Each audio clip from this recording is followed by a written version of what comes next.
Welcome back to the deep dive. Today, we are going to pick a fight with the internet. Or, well, I guess at least with common internet wisdom. Oh, the best kind of fight to pick. Right, because you know how it goes. You're scrolling through forums, you read these expat blogs where you just doom scroll through Twitter threads, and there's this very prevailing, really hardened narrative about the Netherlands. That it is incredibly expensive. Yeah. Just a total financial black hole. Exactly. That it's prohibitively expensive. People say the taxes will absolutely crush you, the rent will bankrupt you, and that all the smart people are basically fleeing because they just can't afford to live there anymore. It is a very loud narrative. It's Yep. almost become a meme at this point, right? Great country, shame about the cost. Yeah, exactly that. But today, we are going to actually test that narrative against some hard numbers. We are going to see if the meme holds up against the math. And we're not just looking at, dry economic spreadsheets here. We're looking at a very specific, very detailed breakdown from a source that bridges the gap between the United States and the Netherlands in a way that is incredibly relevant for you listening right now. Right. For the people who want to cut straight to the reality of the receipts, we are looking at the experience of a creator known as Hen Embroiders. She is a British artist and content creator, but here's the key context that makes her perspective so valuable. She lived in the U.S. for 12 years before recently moving to the Netherlands. Which is huge because she has that long-term American consumer mindset baked in. She knows exactly what things cost in the U.S. right now in this post-inflationary world, and she is crashing that right into the current Dutch reality. Yeah, it's a fascinating case study because she isn't just looking at the price of like a tourist coffee or a souvenir clog. She is looking at the price of running a household, running a small business, managing pets, and just living a normal daily life. She actually calls it a price war between the current U.S. economy and the Netherlands. And spoiler alert for everyone listening, the winner of this war might actually shock you. We are going to dig into the grocery bills, the housing market, the healthcare costs, and those hidden lifestyle taxes that you might not even realize you are paying until they're suddenly gone. The whole goal here is to help you strip away the noise. If you have ever wondered about the grass being greener or, I guess, cheaper on the other side, this is for you. We want to get to the bottom of whether that expensive reputation holds up when you actually look at the bank account at the end of the month. So we should probably start with the headline, the big teaser. Let's do it. Han mentions studies that use purchasing power parity, which is, an economic term we throw around a lot on the show. But what is the actual verdict when we apply it to this specific comparison? Well, the data suggests that for an average family of 4, the Netherlands is actually 20 to 30% cheaper than the U.S. 20 to 30%. Yeah. That is not a margin of error. That is a massive difference. That is the difference between saving for retirement and just barely treading water. It really is. And naturally, that statistic creates a lot of cognitive dissonance. You have people on the ground in the Netherlands complaining that prices are skyrocketing, which they are. I mean, inflation is a global issue, but when you compare it to the baseline of the United States, it is a completely different story. It is really about relative pain. Right. It's the local perception versus the comparative reality. We talk about that a lot. But Han isn't just citing academic studies here. She brought receipts. And the first place she takes us is the grocery store. This was the part of the source material that actually made my jaw drop. You are talking about the 50% figure. Yes. She says that she and her husband are spending approximately 50% less on groceries per month in the Netherlands compared to what they were spending in the U.S. 50%. They literally cut their food bill in half just by crossing the Atlantic. That is a staggering number. And we do need to unpack that because averages can be misleading. But in her specific case, for a 2-person household, cutting the grocery bill in half is a life-changing amount of money. We're talking about freeing up hundreds of euros or dollars every single month. It really is. And she clarifies that they aren't, eating instant noodles every night to get that number. She says they are actually living a healthier lifestyle and still treating themselves. They aren't on some miserable starvation budget. Right. So where is that savings actually coming from? She breaks it down with what I am calling the egg index. The egg index. It's a classic economic indicator, really. Right. Or at least it should be.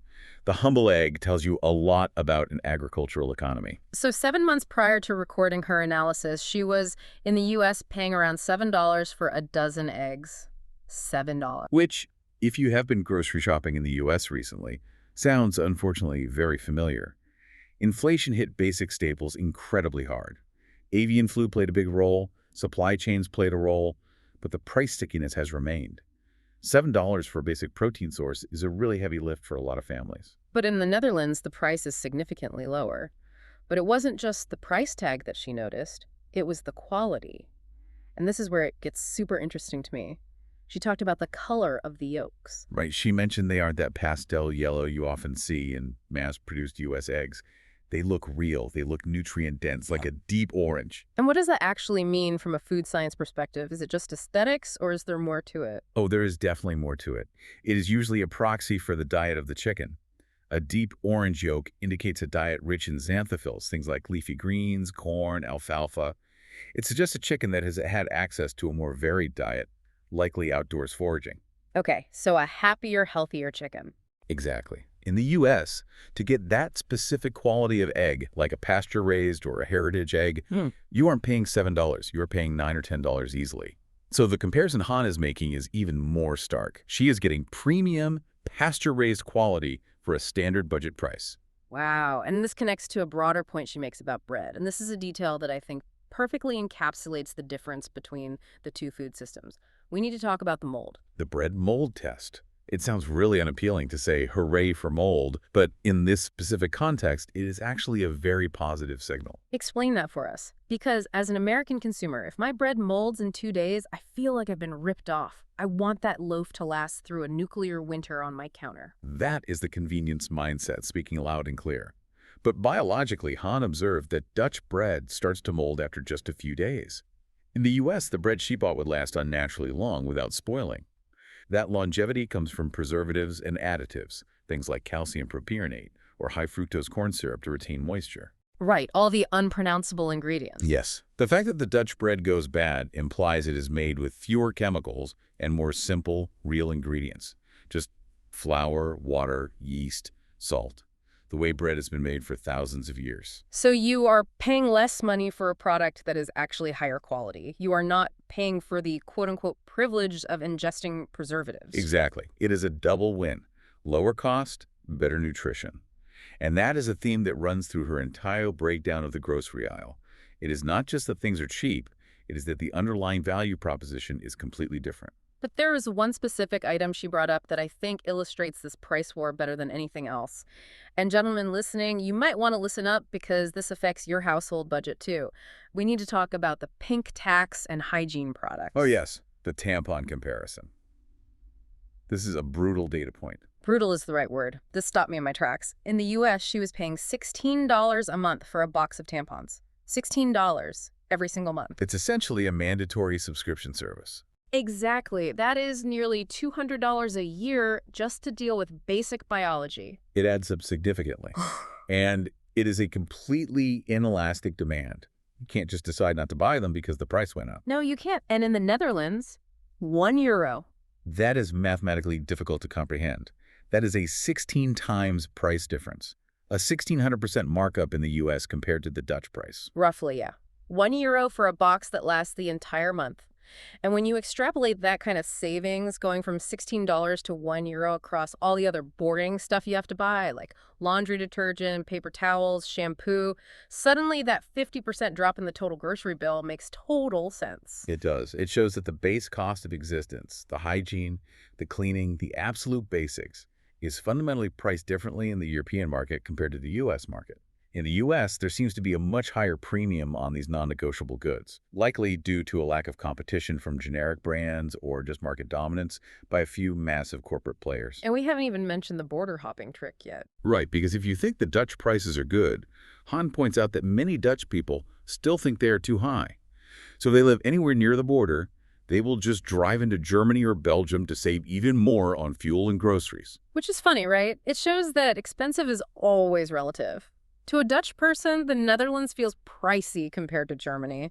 But to an American expat, the Netherlands feels like a total discount paradise compared to the U.S. Perspective is everything. But I think we need to pivot here because you can't live in a carton of eggs. Yeah. We have to talk about the big, scary monster of the Dutch cost of living discussion, housing. The housing crisis. You really cannot read anything about the Netherlands without seeing that phrase. It is in every headline.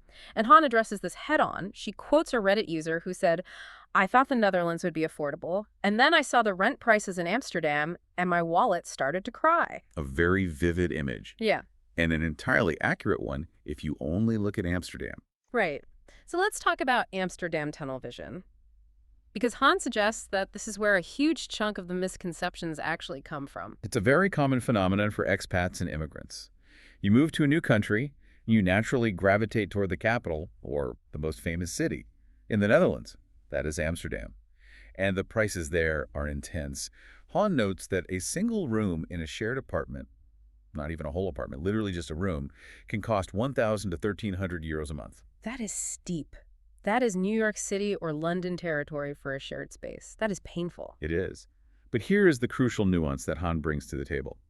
Amsterdam is not the entire country. She says newcomers often have blinkers on. They completely ignore the rest of the nation. And the Netherlands is decentralized in a way the U.S. often isn't. You don't have to live in the one mega city to have a good career or a good life. And the rest of the nation tells a very different story. She points out that on average, Dutch rent is actually lower than the big U.S. hubs like L.A. or San Francisco or New York. But it really, really depends on where you choose to settle. Precisely. And Han uses her own situation as a perfect example of how the value proposition shifts. She actually admits she is paying more in rent now than she did in the U.S. Wait, she is paying more. I thought the whole point of this was that it's cheaper. This is where it gets so interesting. She pays more out of pocket, yes, but look at what she gets for that money. In the U.S., she was paying a certain amount for what was likely a standard average apartment. Now she pays a bit more, but she has a much larger home. She has a garden, she has space for 2 pets, and for her and her husband to both comfortably work from home. Oh, I see. So the raw price tag is higher, but the price per square foot or the price per happiness unit might actually be lower. Exactly. It is all about value. She essentially upgraded her entire lifestyle. If she had tried to rent a whole house with a garden in a major U.S. tech hub or city center, the cost would likely be astronomical and affordable for most people.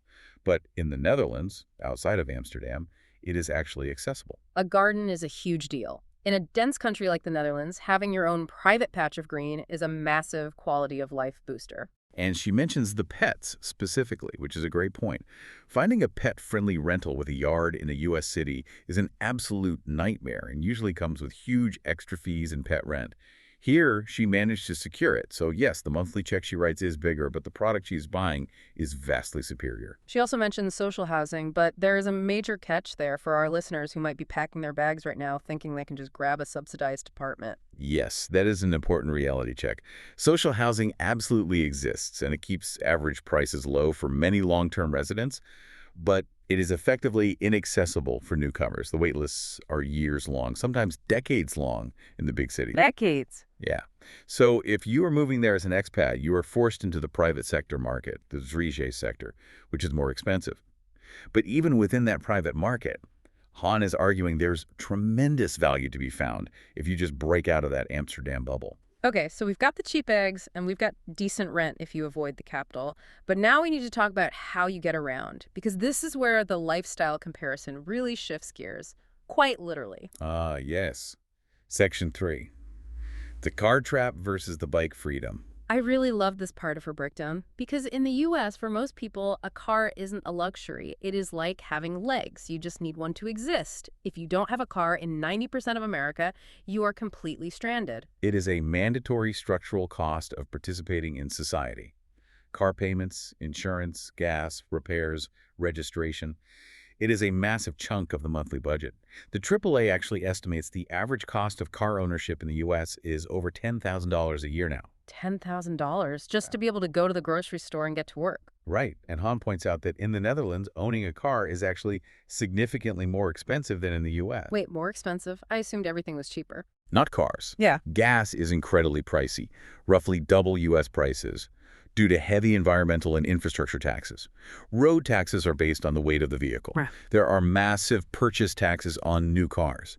So if you move there and try to live a U.S. lifestyle in the Netherlands, meaning driving everywhere, you're going to go broke very fast. So the car is the trap. If you bring your American habits with you, you lose the price war. Correct. But Han and her husband found the ultimate hack. They just don't own a car. Zero car. Zero car. None. So that expense line in their budget, that $10,000 a year equivalent, it's just gone. It's totally deleted. Think about the pure savings there.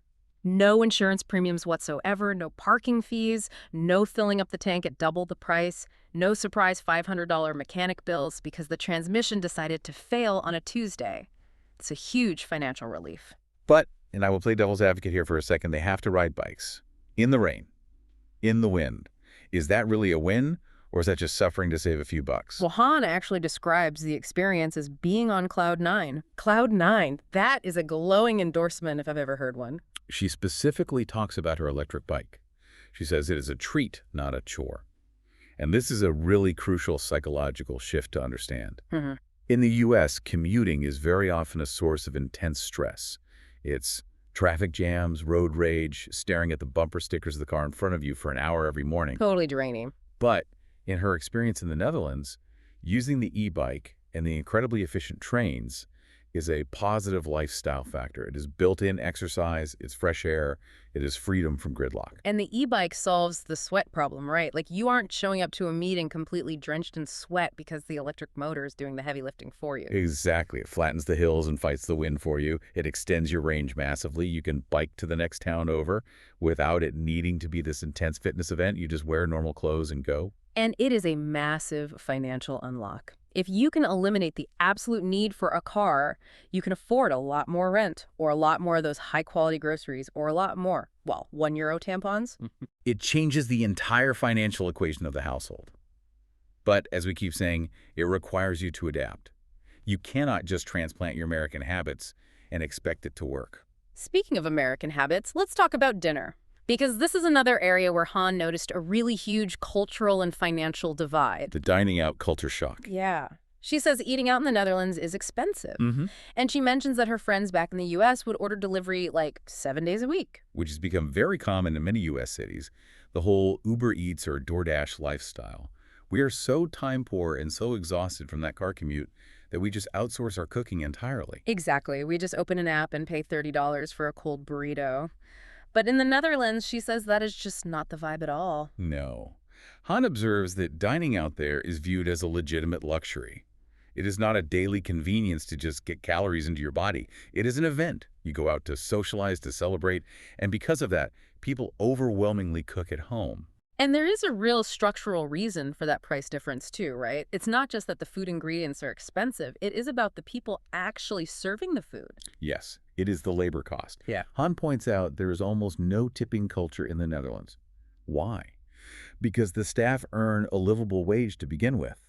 The price you see on the menu is the real final price. It reflects the true cost of the labor, the healthcare, and the benefits for the server. That makes so much sense. Whereas in the U.S., the menu price is artificially low. It's subsidized by the societal expectation that you, the customer, will pay a 20% tip to make up the server's wages. So when you sit down for a burger in Amsterdam, you are paying the full, honest economic cost of that burger and the person serving it to you, which makes it feel really expensive compared to the initial sticker price in the U.S. Right. But because it feels expensive, you simply do it less. And because you do it less, and you cook those cheap, high-quality groceries at home instead, you end up saving a massive amount of money in the aggregate. It is the hidden cost of the U.S. lifestyle rearing its head again. We are so busy or so tired from the hustle culture that we bleed money paying for convenience food. The Dutch lifestyle biking may be working slightly fewer hours, or just having a different societal pace that actually allows for the time to cook. It really is a cycle. The U.S. cycle relies heavily on convenience spending to survive the week. The Dutch cycle relies on a time investment in the kitchen, but that yields huge financial savings and arguably much better long-term health benefits. The environment kind of forces you into better habits. I want to move to the structural costs next. The boring adult stuff that actually dictates whether you feel safe or stressed out of your mind, healthcare. The big one. The issue that literally keeps Americans up at night. Han lays it out very clearly. Everyone pays. It is a mandatory system. You pay between 150 and 350 euros per month for your insurance premium. Now, to a listener in the UK or Canada who is accustomed to care being completely free at the point of service through general taxation, that actually sounds like a lot of money. They might say, hey, I thought European healthcare was free. Right, but to an American, It feels, exactly as Han describes it, very, very affordable. In the U.S., for a family, unsubsidized health plans can easily run into the thousands of dollars per month. And even with a good employer plan, The deductibles and copays can be financially crushing. A single ER visit for a broken arm can literally wipe out your entire savings account. So again, expensive is relative. But for Han, coming from the American system, this is a huge weight completely lifted off her shoulders. It is a predictable cost. Predictable is the absolute key word she uses there, and she applies this to income versus expenses generally. In the Dutch healthcare system, you have the Eigenrisico, which is your deductible, and it is capped by the government at around €385 per year. Once you pay that out of pocket, you are done. You know your absolute maximum liability for the year. Contrast that with the US, where you can easily have a $5,000 deductible per person before insurance even kicks in fully. Exactly. The Dutch system puts a solid floor under your feet. You cannot fall through it. She also briefly mentions utilities. Things like gas, water, electricity tend to be cheaper in the Netherlands than in the US. Which might be surprising to some, given all the recent energy crisis talk in Europe. Yeah. But again, Dutch homes are often smaller, they're often terraced, meaning they share walls with neighbors, which insulates them incredibly well, and they're generally more energy efficient than sprawling, detached U.S. suburban homes. You are just heating a lot less empty air. Now let's talk about the income trade-off. Because we have to be totally honest and balanced here. You do make more money in America. Generally speaking, yes. The ceiling for salaries, especially in tech, law, finance, or corporate roles, is significantly higher in the U.S. You will absolutely see bigger numbers on your gross paycheck. There is a but coming. I can feel it. But Han talks about the drowning feeling in the U.S. She describes this phenomenon where you step out your front door and mysteriously lose $200 or $300. You don't even know where it went. Oh my gosh, I feel seen. I feel personally attacked by that statement. It is so true. You leave the house to do 3 simple errands and your wallet just empties itself. It is the unpredictability of American expenses. In the Netherlands, she argues, the expenses are flat. They are known. You know exactly what your rent is. You know what your health insurance is. You know your grocery bill is low and stable. You don't have the car randomly breaking down and costing $1,000. So even if the raw salary number is lower, the daily anxiety around money is virtually gone. It is a stability premium. You are basically paying a bit of your potential high-end income in exchange for the absolute certainty that you aren't going to fall off a financial cliff. Precisely. And for a small business owner like Han, remember, she is an embroidery artist. This ability is absolutely crucial. She doesn't have a massive corporate safety net paying for her benefits. She relies on the societal safety net. She even mentioned sourcing her business supplies, which I thought was a really lovely detail. Oh, right, the mom-and-pop shop comparison. Yes, she obviously needs thread, needles, fabric for her work. In the US, she relied almost entirely on Amazon, the whole next day delivery ecosystem. Which is incredibly convenient, of course, but it's also very isolating. Right. But in the Netherlands, she hops on her e-bike, rides 15 minutes down the road, and buys her supplies from a local independent store. And she notes that the prices are completely comparable. That is just a lovely image. Biking to the local haberdashery instead of just doom-scrolling Amazon at midnight, it paints such a fundamentally different picture of daily existence. It connects you directly to your community. So we have looked at the micro stuff, the eggs and the tampons. We have looked at the macro stuff, the housing market and the healthcare system. It is time for the final verdict. Who actually wins this showdown? Han is pretty unequivocal on this. She concludes that the Netherlands absolutely wins the price war against the current U.S. economy. And that word current is doing a lot of heavy lifting there, right? Crucial context. She explicitly notes that the U.S. has become significantly more expensive just in the last 5 years. She calls the recent cost of living increases out of control. So her comparison is heavily based on this specific moment in history where U.S. inflation has really eroded a lot of middle-class purchasing power. But there's a giant asterisk on this verdict. A giant flashing IT depends sign stamped right over this whole analysis. Always. There is no one-size-fits-all answer in economics. So walk us through the it depends list. When exactly is the Netherlands expensive? The Netherlands is expensive if you refuse to adapt to the local culture, period. If you want imported goods, she specifically mentions buying Korean skincare products with heavy import fees that will cost you. It is incredibly expensive if you insist on owning and driving a car everywhere. It is expensive if you feel you absolutely must live in the center of Amsterdam.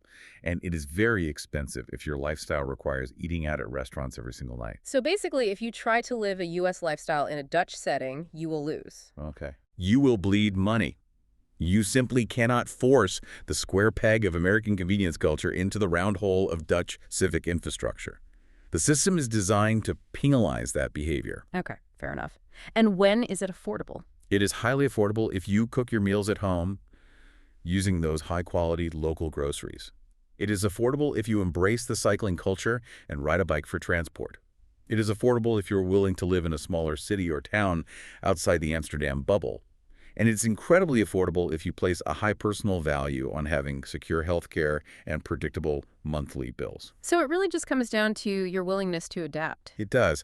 Hans' summary is essentially this: the Netherlands is cheaper, provided you become a little bit Dutch. If you embrace the bike, the kitchen, and the local community, it is significantly cheaper and probably healthier. And that perfectly leads us to the intangibles, Yeah. what Han calls the peace of mind factor. She explicitly mentions the trade-off of accepting a lower raw salary in exchange for better social services, better food quality, and drastically less financial anxiety. That is the peace of mind dividend. It is really hard to put a strict dollar figure on not lying awake, worrying about a medical bill bankrupting your family, or not panicking about your car transmission failing on the way to work. That mental bandwidth has real, tangible value. It really reminds me of the fundamental difference between the idea of wealth versus just having a high income. A high income in the U.S. might not actually feel like wealth if every single cent is flying out the door just to cover basic, stressful survival costs. Exactly. Disposable income is only a useful metric if you haven't already had to dispose of it on non-negotiable necessities. So, as we wrap up this deep dive, what do you think is the big, actionable takeaway for the listener today? I think the real takeaway is to audit your own lifestyle costs. We so often treat things like car insurance, subscription delivery services, or buying expensive convenience food as fixed costs. We convince ourselves we have to pay them just to survive the modern world. But Hans' experience really shows that these are actually variable costs. They are choices dictated by our environment and our habits. That is a very powerful thought. You listening right now might not be able to just pack up and move to the Netherlands tomorrow. But you can certainly look at your bank statement this month and ask yourself, am I paying for this convenience because I genuinely have to, or just because I am trapped in a cycle? Right. Can you import a little bit of that Dutch efficiency into your own life wherever you are? Maybe just cook one more meal at home this week. Maybe ride a bike or walk for a short errand instead of automatically grabbing the car keys. And here is a final provocative thought to leave you to mull over. We talk constantly about purchasing power on this show. But I want you to try thinking about purchasing power not just in terms of raw dollars and cents, but in terms of your actual quality of life. Okay, let's unpack that a bit. What do you mean? Well, imagine you save $500 a month by living in the Netherlands. But to get that savings, you have to cook dinner every single night, and you have to ride a bicycle in the freezing rain to get to work. Is that actually a pure savings? Or is that really a labor cost that you are just paying with your physical time and effort instead of cash? Oh, that is fascinating. So you are paying with your sweat instead of your wallet. Exactly. And the answer to whether that is worth it depends entirely on you. If you absolutely hate cooking and you despise being out in the rain, that $500 savings might feel like a daily punishment. It's not worth it. But if you, like Han, actually find joy in the kitchen and you feel like you are on cloud nine getting fresh air on your e-bike, then it is not a cost at all. It is a double profit. You keep the money and you genuinely enjoy the activity. So the cost of living isn't just a financial equation, it is emotional, it is physical. It is the holistic cost of the life you are actually living, minute by minute, every single day. I love that framing. It really makes you rethink what the word expensive actually means. It sure does change the perspective. Well, that is all the time we have for today's deep dive. A really huge thank you to Hannah Embroiders for sharing her detailed receipts and giving us this incredibly clear window into the Dutch reality. It takes a lot of guts to be that transparent about your personal finances online. It really does. Her specific experience helps ground all those abstract economic numbers in actual relatable life. Absolutely. And a big thank you to you, the listener, for sticking with us through the numbers today. We hope you look at your next grocery receipt and maybe your next carton of eggs just a little bit differently. And maybe check the price of tampons while you are at it. It might shock you. Seriously, do that. Until next time, keep diving deep.